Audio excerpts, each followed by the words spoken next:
अभी कोई देख नहीं रहा सही।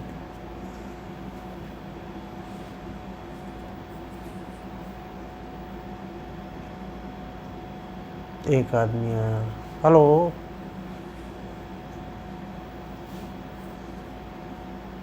हेलो कुमार अंसारी जी, नमस्कार। नमस्कार नमस्कार।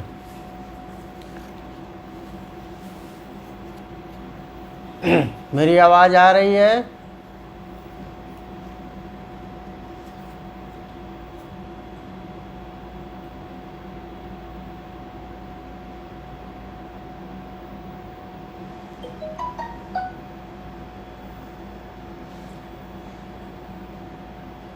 हेलो।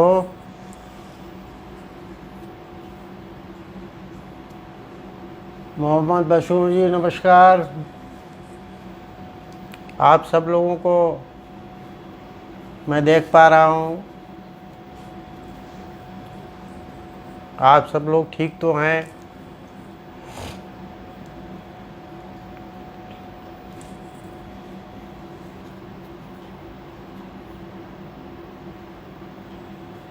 अरे भाई, आभार किस बात का?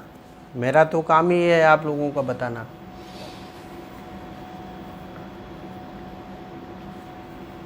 मैं तो खुद ही आपका आभारी हूँ, आप मेरी बात को सुनना है।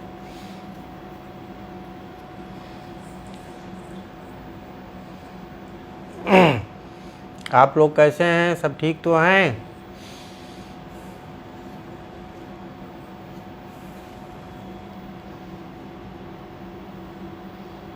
जय कुशवाहा जी, नमस्कार। ठीक है, आवाज़ आ रही है, अच्छी बात है।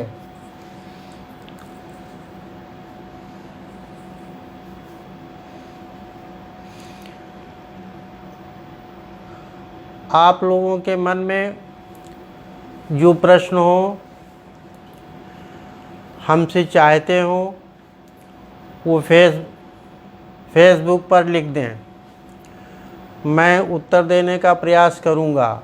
ये हो सकता है कि लंबे प्रश्न होने के कारण मैं अभी उत्तर न दे पाऊँ, लेकिन फिर भी मैं दूसरे माध्यमों से, जिन माध्यमों से आपसे जुड़ा रहता हूँ, उत्तर दूंगा। वे वीडियो भी हो सकते हैं, लेख भी हो सकते हैं, और भी साधन हो सकते हैं। आपको उत्तर अवश्य मिलेंगे जो संभवतः दिए जा सकते हैं। नमस्कार जी, नमस्कार।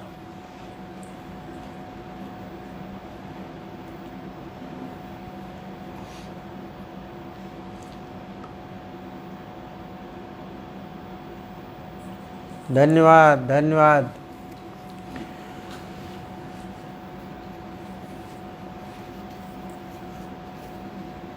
आप लोगों की ये डिमांड थी कि मैं लाइव नहीं आता हूँ। आज मैं आपके सामने लाइव हूँ, और हर संडे को मेरा प्रयास रहेगा कि मैं आपके सामने लाइव आऊँ और आप लोगों से वार्ता करूं।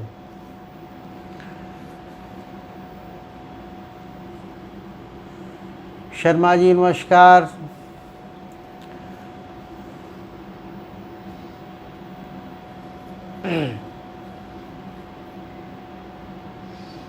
चंदा बिश्रा जी, नमस्कार।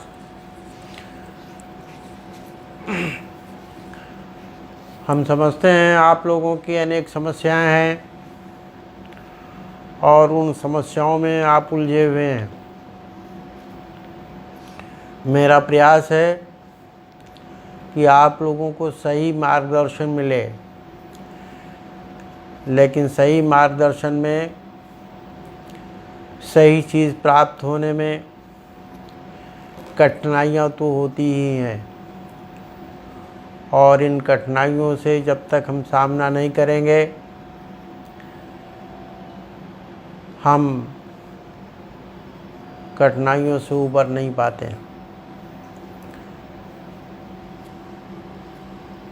नीरज अरोरा जी नमस्कार। नमस्कार नमस्कार।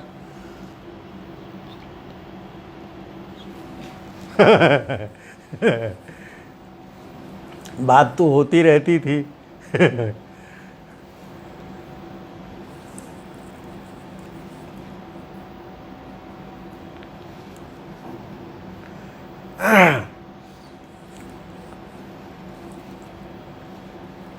तो मैं कह रहा था कि समस्याएं तो आती ही रहती हैं और इन समस्याओं से निराकरण पाने के लिए फाइट करना पड़ता है। जब तक हम फाइट नहीं करेंगे समस्याएं हमारी छूटती नहीं हैं। ये जीवन समस्याओं से भरा हुआ होता है,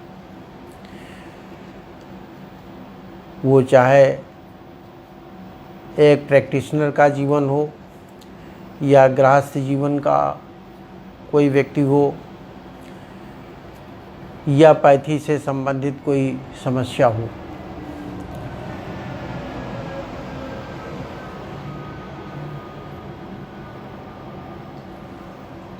मैं सुरेंद्र कुमार जी को देख पा रहा हूँ। नमस्कार।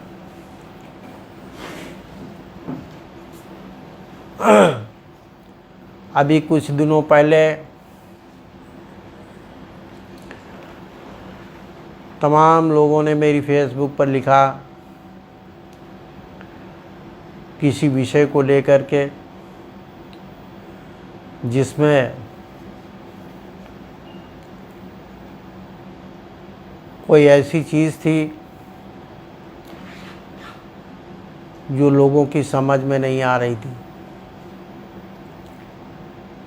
और समझ में न आने के कारण लोग भ्रम में पड़े हुए थे। और भ्रम भी ऐसा कि जब तक उसका सही जानकार नहीं मिलेगा भ्रम टूटने वाला नहीं है। क्योंकि एक बार, सुरेंद्र कुमार जी नमस्कार, क्योंकि भ्रम ऐसा होता है कि एक बार कोई भ्रम में पड़ जाए तो कभी वो भ्रम से निकल नहीं पाता। भ्रम का जाल ऐसा होता है कि पूरी ज़िंदगी भर चलता है। बस ज़रूरत इस बात की है कि एक बार वो फंस जाए।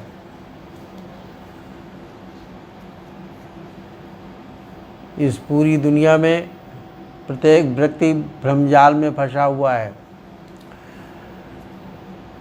आज हम पहली बार आपसे मुखातिब हो रहे हैं, इसलिए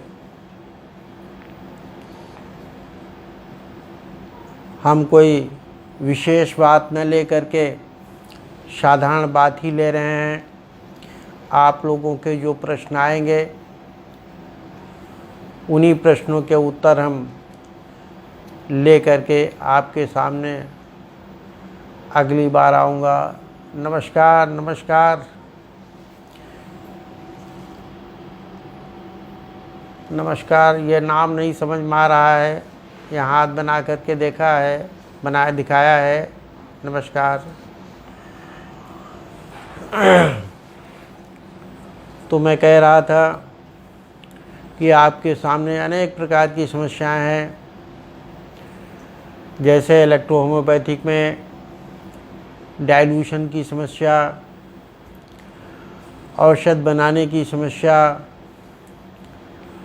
प्रैक्टिस की समस्या और अनेक तरीके की समस्याएं हैं जिनसे हमारा प्रैक्टिशनर कन्फ्यूज़न में पड़ा हुआ है।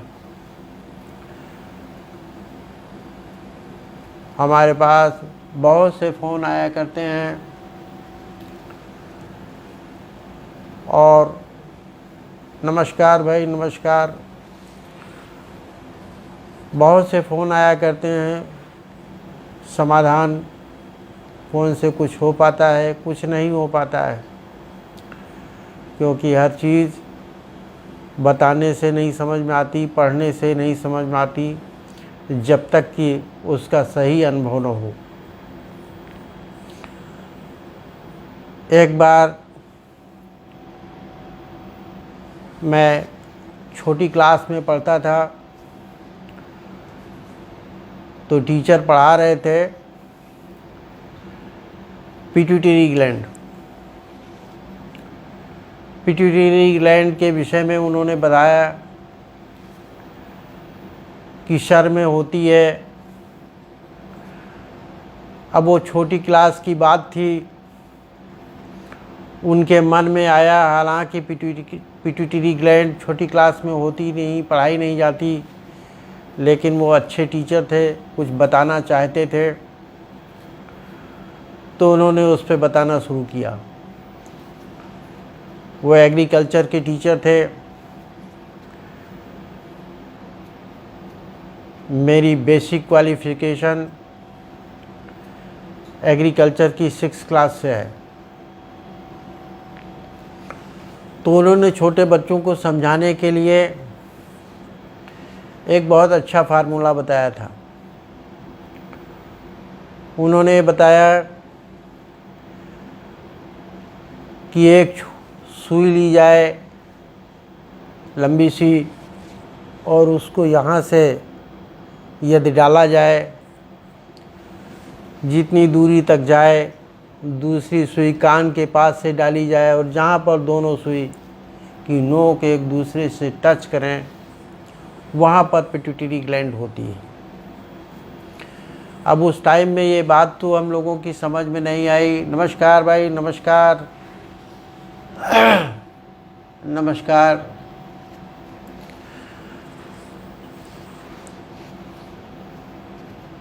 कुछ नाम हम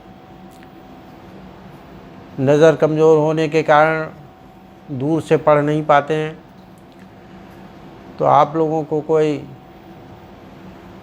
ऐसा न लगे कि हमने आपका नाम नहीं लिया। चश्मे से हमें लंबी दूरी तक बहुत अच्छा नहीं दिखाई देता है। तो उन्होंने बताया कि यदि सुई यहाँ से डाली जाए, एक सुई इधर से डाली जाए, तो उसकी जो दोनों नोकें मिलेंगी वो यहाँ पर मिलेंगी, यानी जिस जगह पर मिलें वही पिट्यूटरी ग्लैंड है। नमस्कार भाई, नमस्कार।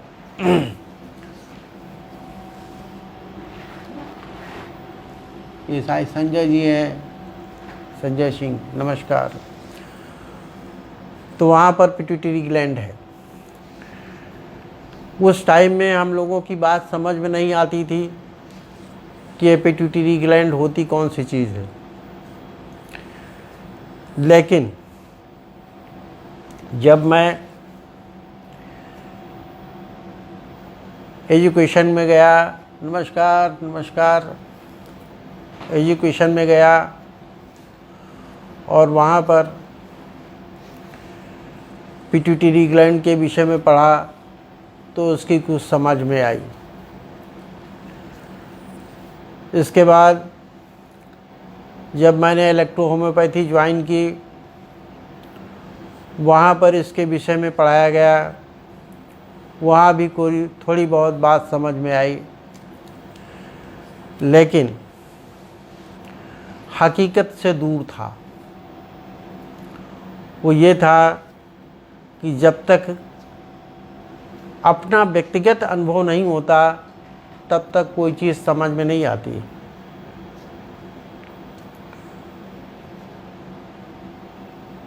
हमने MBH और MDH करने के बाद एक सेमिनार था राष्ट्रीय शारीर शोध संस्थान, जो संत कृपाल नगर संडीला में आयोजित किया गया था। उत्तर प्रदेश के भूतपूर्व उपनिदेशक डॉक्टर D थट्टे द्वारा आयोजित किया गया था। और उनका सहयोग किंग जॉर्ज मेडिकल कॉलेज के एनाटॉमी के हेड ऑफ डिपार्टमेंट सहयोग कर रहे थे। उसमें मुझे भी जाने का अवसर मिला और मैंने अपने हाथों से पिट्यूटरी ग्लैंड निकाली थी। आपको बताऊं, वहाँ 3 कार्डियक डिसेक्शन हुए थे, जिसमें एक बच्चे का था, एक फीमेल का था, एक मेल का था। अब मैं ये भी बता देता हूँ कि पिट्यूटरी ग्लैंड कैसे निकाली जाती है। ये लोहा काटने वाली आरी तो आपने देखी होगी। इस आरी से यहाँ से चारों ओर का सर काट दिया जाता है और यश कुमार जी नमस्कार। नमस्कार। छेनी से लेकर के हैमर से मार मार के ये ऊपर का सिरा निकाल दिया जाता है। जब ऊपर का सिरा निकाल देंगे, नमस्कार, तो उसमें जो ऊपर की तस्वीर दिखाई देती है वो कुछ इस तरीके की होती है।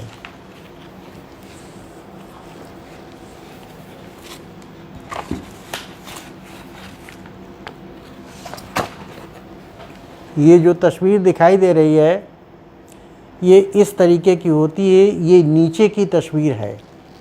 जो ऊपर तस्वीर दिखाई देती है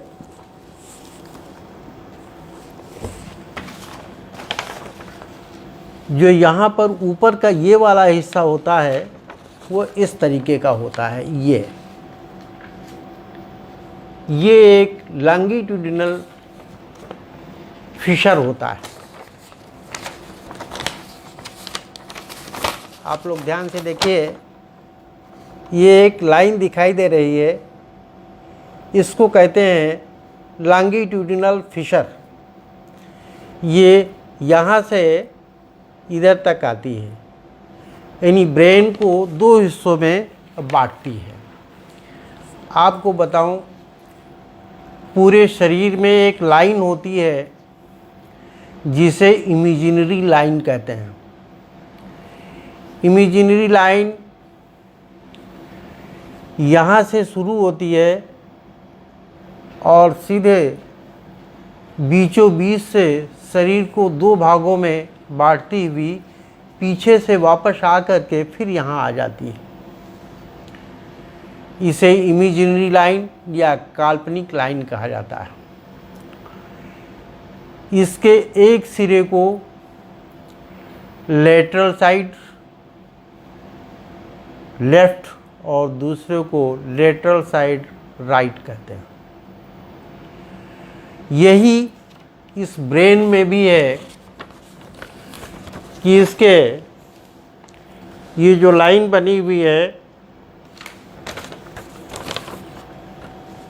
ये जो लाइन बनी है ये लॉन्गिट्यूडिनल फिशर कहलाती है, यानी ऊर्ध्वाधर कट। इसका ये एंटीरियर भाग है, आगे का भाग, और ये पीछे का भाग होता है, और ये सर पे इस तरीके से रखा होता है। जब इसको निकालेंगे तो इस तरीके से निकलेगा, और इसको जब पलट करके देखेंगे, यानी ब्रेन को निकाल करके जब पलट करके देखेंगे तो आपको बहुत सारी चीज़ें दिखाई देंगी। बहुत सारी चीज़ों में, नमस्कार भाई, नमस्कार, सभी लोगों को मेरी तरफ से बधाई है, धन्यवाद है। तो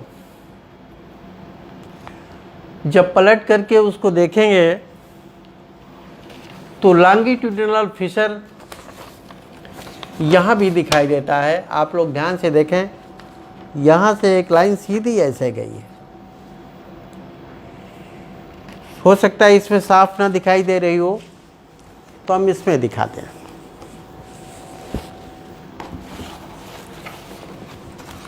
ये कलर्ड पिक्चर है, इसमें लॉन्गिट्यूडिनल फिशर आपको इस कट से यहाँ तक दिखाई दे रहे हैं। और ध्यान से देखें तो इसमें आपको पिट्यूटरी ग्लैंड भी दिखाई देगी, जो बीचों बीच में है।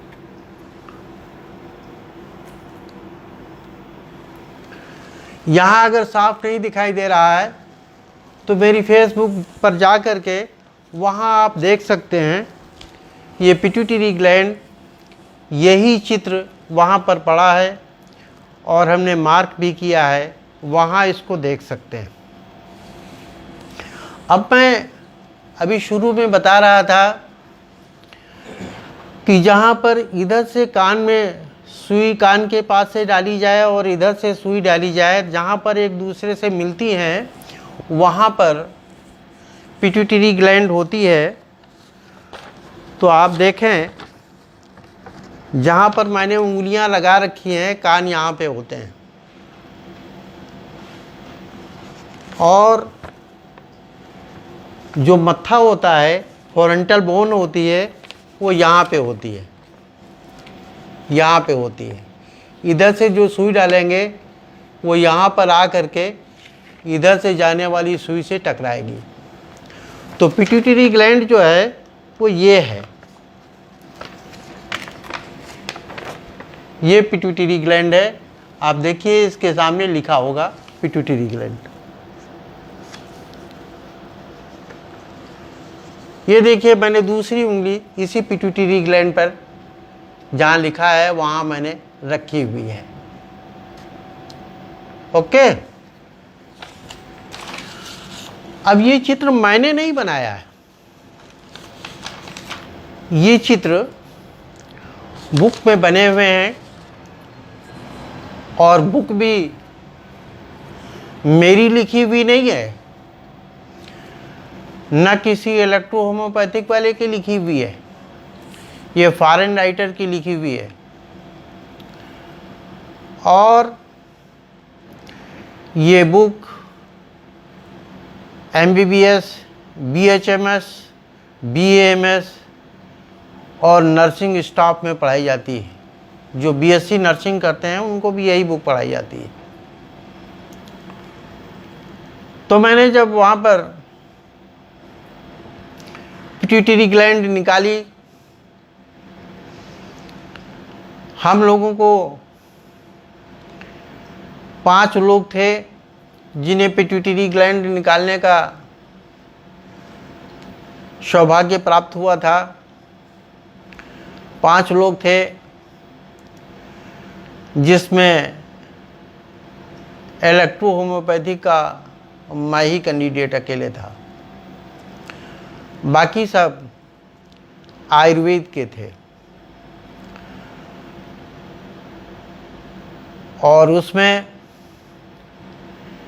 आयुर्वेद के स्टूडेंट नहीं थे,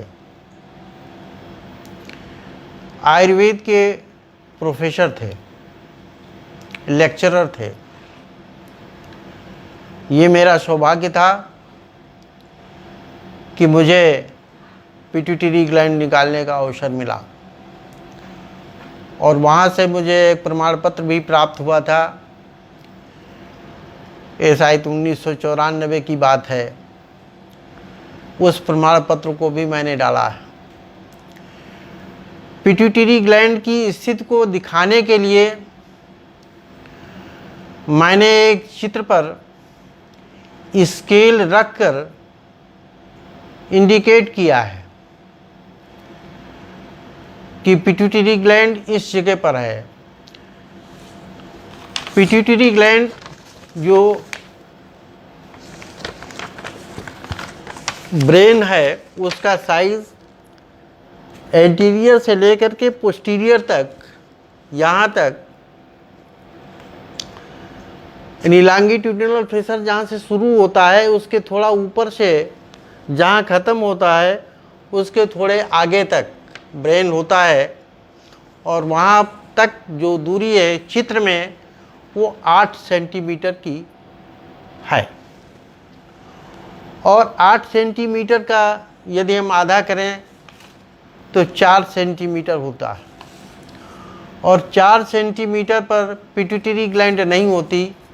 इसका मतलब है कि आधी दूरी पर पिट्यूटरी ग्लैंड नहीं होती। ब्रेन के आधी दूरी पर पिट्यूटरी ग्लैंड नहीं है। पिट्यूटरी ग्लैंड 3 सेंटीमीटर पर है, यानी थोड़ा आगे की ओर है। मोटे तौर पर आप देखें तो बच्चों पे यहाँ पर एक जगह होती है, उस जगह को एक फोरामिन कह सकते हो, ये बच्चों में होता है। ये 2-3 महीने तक खुला रहता है और उसमें हाथ रखने से दिल की धड़कन महसूस होती है।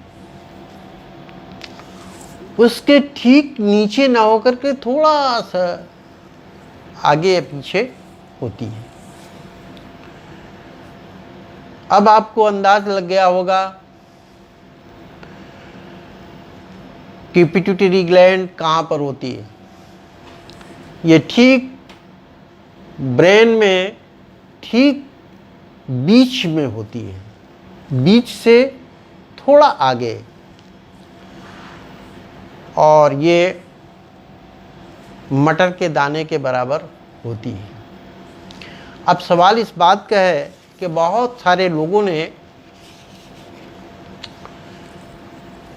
इस बात को कहा कि ये कान के पीछे होती है, और इस कान के पीछे कहने वालों में भी कोई गलत नहीं कहा। वो इसलिए कि जब इसका हम सेक्शन काटेंगे, उदाहरण के लिए मैं आपको समझाता हूँ, ये पूरा ब्रेन है और इसको हमने 2 भागों में बांट दिया, तब आपको ब्रेन ऐसे दिखेगा। जब ऐसे दिखेगा, 1 मिनट जरा ठीक से मोड़ दें।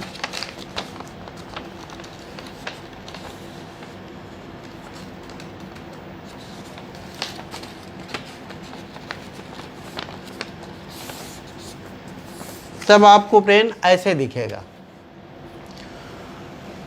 इस पोजीशन में आपको जो पिट्यूटरी ग्लैंड दिखेगी वो कान के पीछे ही दिखेगी। जब कान के पीछे दिखेगी तो आप लोग ये सोचेंगे कि पिट्यूटरी कान के पीछे होती है। वो इसलिए क्योंकि आपने कभी निकाल करके नहीं देखी।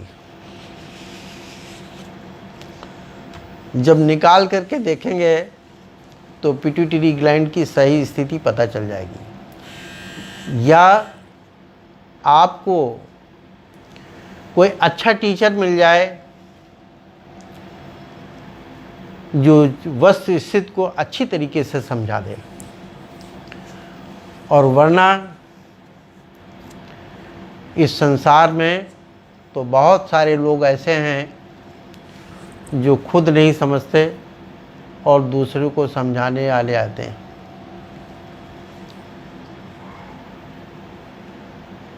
अभी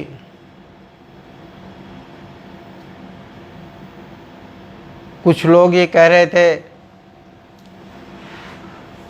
कि हम केवल फार्मेसी पर बात करें,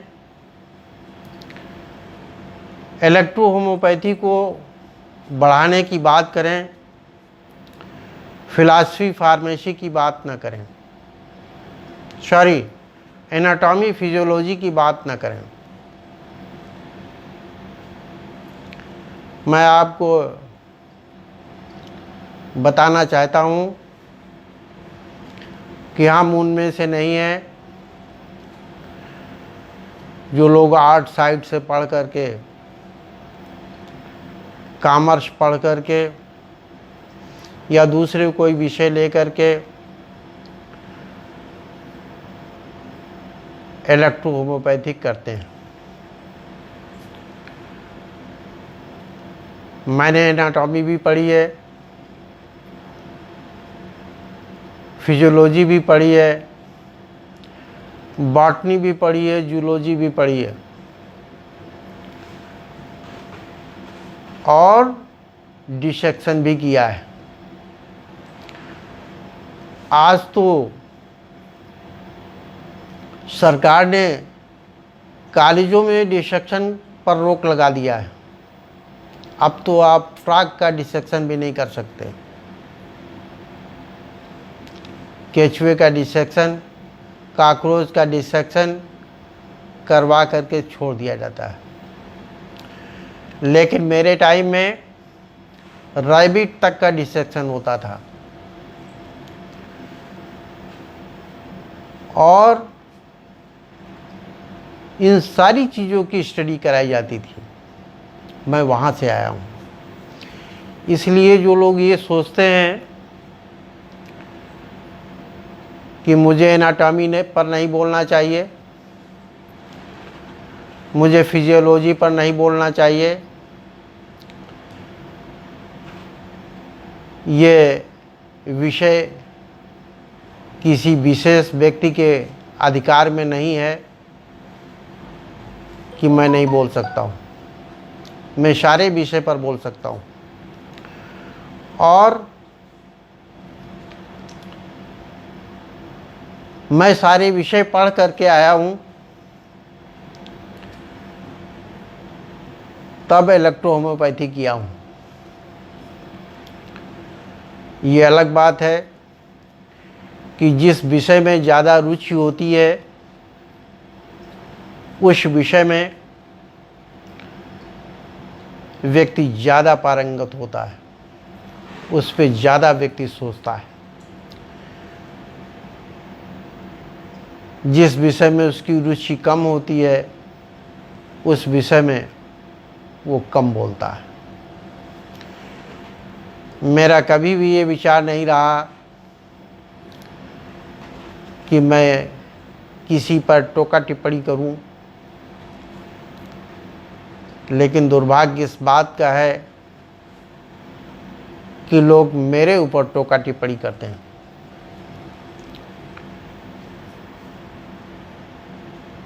मैं ये समझता हूँ कि टोका टिप्पणी करने से मैंने जो हवा चलाई है यह हवा रुकने वाली नहीं है। ये हवा आगे बढ़ती रहेगी और बढ़ती आई है। हाँ, बीच में एक झोंका ज़रूर आया था कि यह हवा रुक गई, लेकिन अब ये हवा रुकने वाली नहीं है। मैंने फिर से पूरा सिस्टम तैयार करने की कोशिश जो हमारी चल रही थी उसमें लगभग हम कामयाब हो गए। हमारी बुक भी तैयार होने वाली है। हमारे पास प्रूफ रीडिंग के लिए आए, प्रूफ रीडिंग करके उसका विमोचन करवा के आप लोगों को हम दें, ये हमारा प्रयास है। आप लोगों ने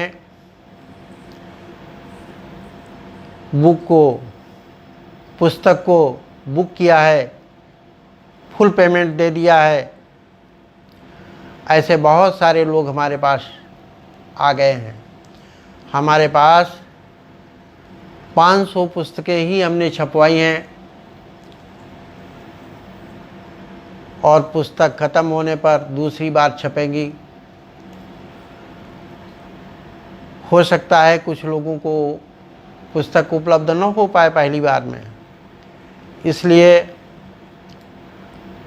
आप लोग पुस्तक के लिए, जो पहली पुस्तक हमारी है उसके लिए बुकिंग कर लें तो ज़्यादा ठीक है। दूसरी पुस्तक पर हमने काम शुरू कर दिया है और काम प्रगति पे है। अभी एक हफ्ते से कुछ समस्याएं आई जिसके कारण काम में थोड़ी तेज़ी रुक गई। उसका कारण था मुझे फीवर आना। मुझे 10 साल में एक बार फीवर आता है और 10 साल पूरे हो गए, इसलिए वो आ गया था और प्रणाम करके वापस भी चला गया। आज मैं आपके सामने हूँ। तो दूसरी पुस्तक भी मैंने लिखनी शुरू कर दी है और उस पर भी काम तेज़ी से चल रहा है। जो दूसरी पुस्तक हमारी है उसमें कोएबिशन, टार्चुरेशन, पोटेंटाइजेशन, डाइल्यूशन, पोशोलॉजी और तमाम सी ऐसी चीज़ें होंगी जो आपके लिए महत्वपूर्ण होंगी। अब बहुत सारे लोग ये कहते हैं कि आप तो वो बात करते हो, डॉक्टर आरपी सैनी जी नमस्कार। बहुत सारे लोग हैं जो ये कहते हैं कि आप तो होम्योपैथी की पक्षधर वाली बात करते हो। मैं पूछता हूँ, मैं कहाँ करता हूँ होम्योपैथी के पक्षधर? मैं तो उसमें था कि अगर सड़क पर चल रहा हूँ और पहले इलेक्ट्रोफोटोकॉपी चलती थी, जगह जगह पर लिखा होता था इलेक्ट्रोफोटोकॉपी, तो मेरे दिमाग में वो बात बसी हुई थी। मैं उसको इलेक्ट्रो होम्योपैथी पढ़ लेता था, इतनी दिमाग में बात घुसी थी। और आप लोग ये समझते हैं कि मैं होम्योपैथी की बात करता हूँ, बिल्कुल गलत है। जब कोई ऐसी बात करता है तो मुझे तकलीफ होती है। और यदि आप ऐसा ही चाहते हैं कि मैं होम्योपैथी की बिल्कुल बात न करूं, तो मेरा एक सीधा सा जवाब इस विषय में है कि आप होम्योपैथी में यूज होने वाली किसी चीज को यूज न करें। होम्योपैथी में प्लांट यूज होते हैं, आप यूज न करें। सारे प्लांट होम्योपैथी में यूज होते हैं। होम्योपैथी में गोलियां यूज होती हैं, ग्लोबुल्स। होम्योपैथी में शीशियां वही यूज होती हैं और तमाम सी चीज़ें यूज होती है। यानी जो इलेक्ट्रो में यूज होता है वही होम्यो में यूज होता है। फिर मैं अगर इलेक्ट्रो के बीच में होम्यो का नाम लेता हूँ तो क्या गलत करता हूँ?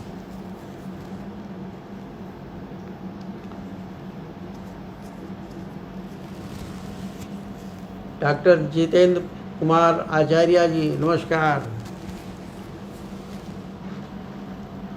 वेद प्रकाश पटेल जी नमस्कार। तो मैं कह रहा था कि मैं होम्यो का यूज नहीं करता हूँ, मैं होम्यो की तारीफ नहीं करता हूँ।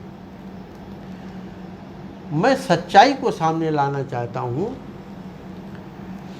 कि होम्यो क्या कहता है, आप क्या कहते हैं।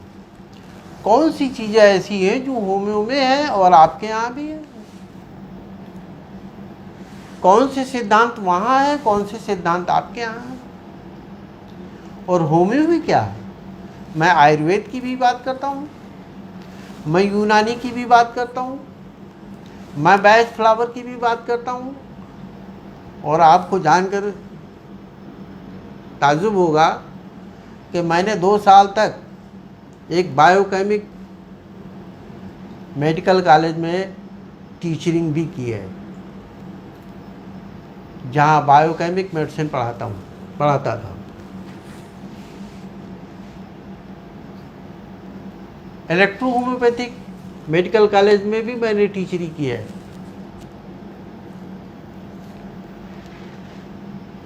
और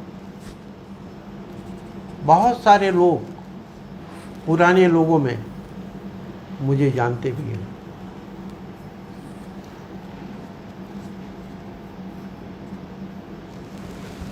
शंभूनाथ जी नमस्कार। और आप ठीक तो हैं?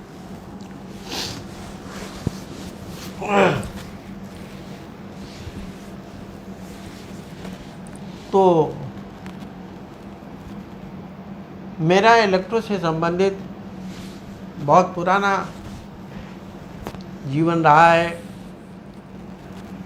बहुत सारे लोग हमसे पूछते हैं कोई अच्छी पुस्तक बता दीजिए, कोई वो दुकान बता दीजिए जहाँ से अच्छी दवाएं हम प्राप्त कर लें। मेरा सबसे एक ही प्रश्न होता है, एक ही जवाब होता है, मैंने कभी किसी की दवाएं इस्तेमाल नहीं की हैं, मैंने अपनी बनाई हुई दवाएं इस्तेमाल की हैं।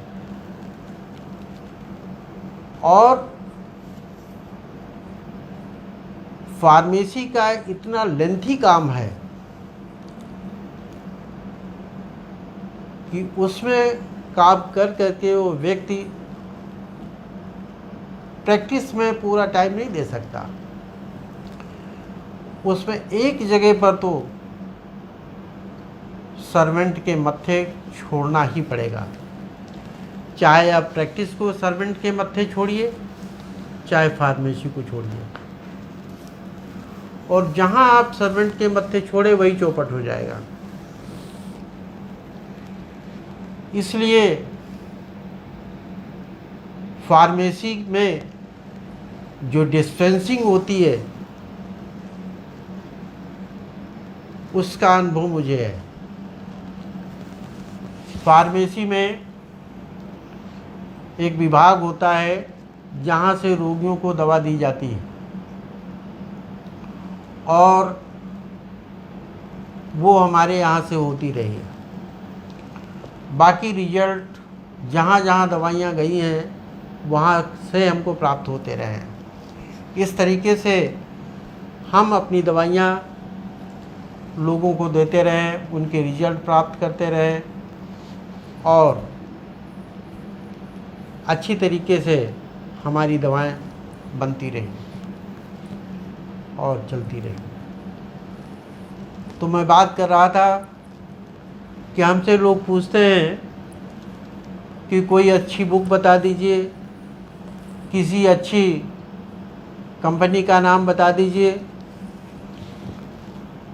जहाँ से मैं दवाइयाँ ले लूँ।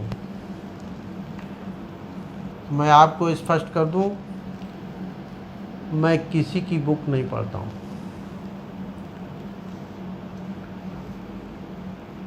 मैंने देखा है किसी की बुक पे ये जो 4 शब्द विवादित हैं ये स्पष्ट नहीं है। पहला कोविशन, दूसरा फर्मेंटेशन, तीसरा एस्पेरिक और वोट फोर्स। किसी भी पुस्तक में मैं ये देखता हूँ, अगर ये सही ढंग से नहीं लिखता तो मैं उस राइटर की पुस्तक को अलग कर देता हूँ।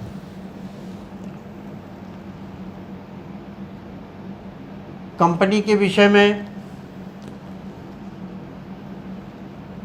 मैं वो कभी नहीं करता। जो एक गाना होता है नाना करके प्यार तुम्ही से कर बैठा। कि हम ये तो कहते रहे हैं कि मैं किसी का एडवर्टाइज नहीं करता, लेकिन वो बात बात में एडवर्टाइज कर ही देते हैं। मैं कभी किसी कंपनी का नाम नहीं लेता हूँ, और अगर लेता हूँ कभी तो खुल करके उसका समर्थन करता हूँ। वैसे मैंने फेसबुक पर भी डाला है, आपसे भी पूछा है। हमें लगता है कि भारत में कहीं भी कोऑपरेशन नहीं होता। मैं इस बात को डंके की चोट पर कहता हूँ, और अगर कहीं होता है तो स्पष्ट करके बताएं, क्योंकि इतनी लंबी लंबी चीज़ें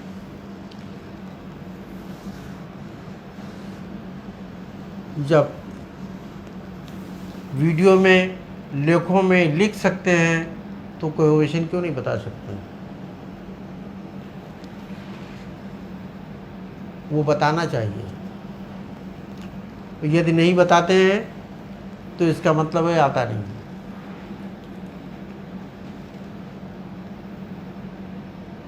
मैं समझता हूँ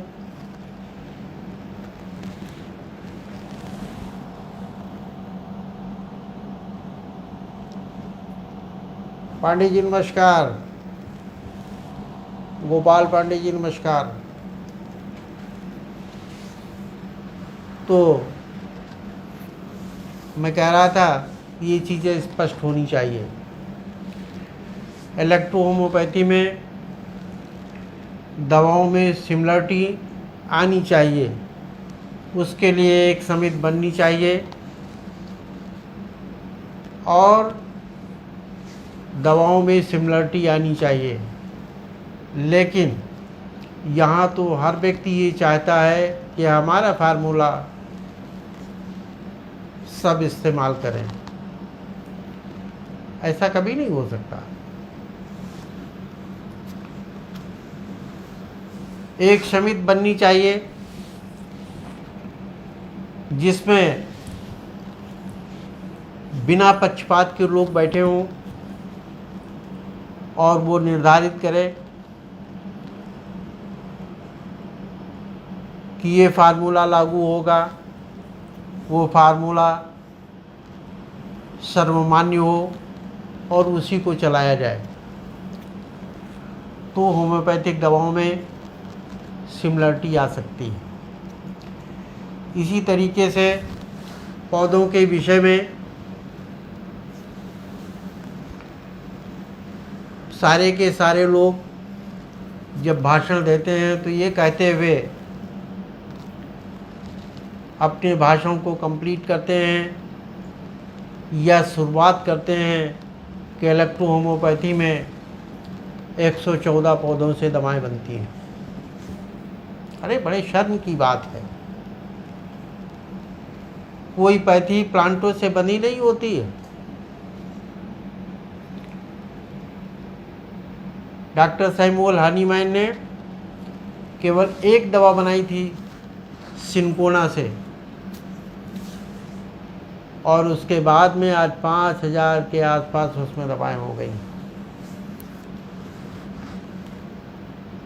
अगर पैथी प्लांट से बंधी होती तो आज होम्योपैथिक में एक प्लांट केवल होता। होम्योपैथी में प्लांटों पर रिसर्च होती है। जब वो प्लांट पर रिसर्च कंप्लीट हो जाती है तो उसे होम्योपैथिक फार्माकोपिया जो गवर्नमेंट ऑफ इंडिया का है उसमें जोड़ दिया जाता है। कोई भी व्यक्ति भारत सरकार का होम्योपैथिक फार्माकोपिया देख सकता है। ऐसे इलेक्ट्रोहोम्योपैथी में होना चाहिए। लेकिन यहाँ समस्या ये है, हर व्यक्ति साइंटिस्ट है और चाहता है कि मेरी साइंस ही सबसे ठीक है।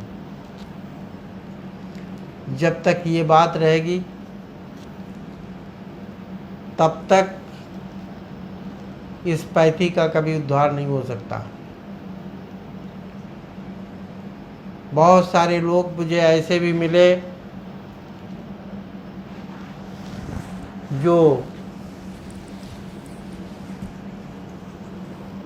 इस बात पर लगे रहे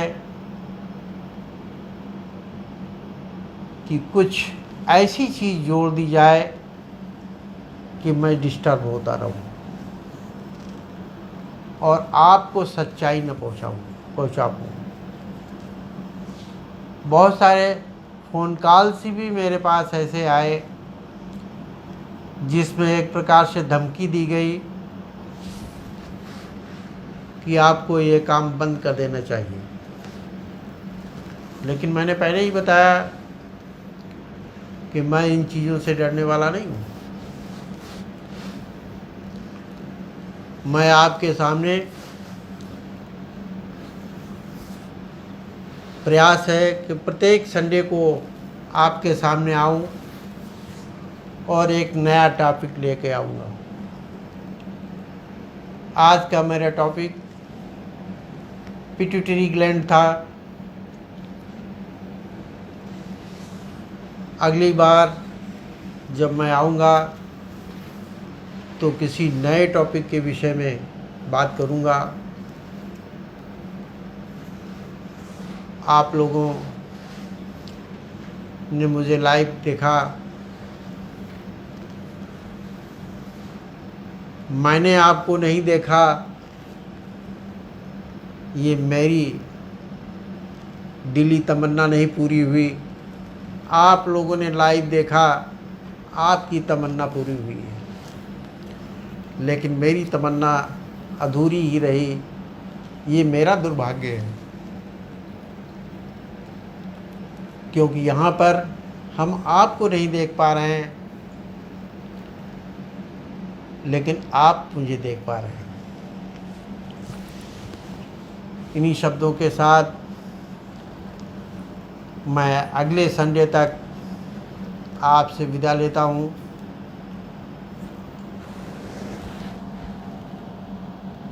राजेश कुमार जी, नमस्कार।